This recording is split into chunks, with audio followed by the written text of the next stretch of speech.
How to remove background in CapCut. To remove background from video in CapCut, first of all, you need to create new project. Now just upload footage you'll want to remove background. Then drag your video to the track and select it by clicking left mouse to show our main feature. Now go to the video section, then click Remove BG and simply just click on Auto Removal. Now we need to wait some time. And here we have our ready result.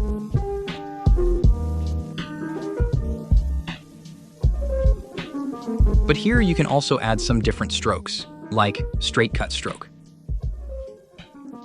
solid color stroke, offset stroke, and dotted stroke. Now let's drag some background to see how it'll look like.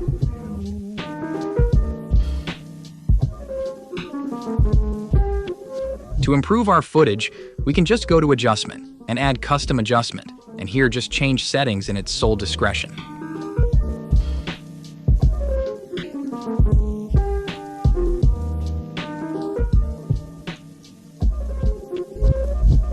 And here the final result. See you soon, guys.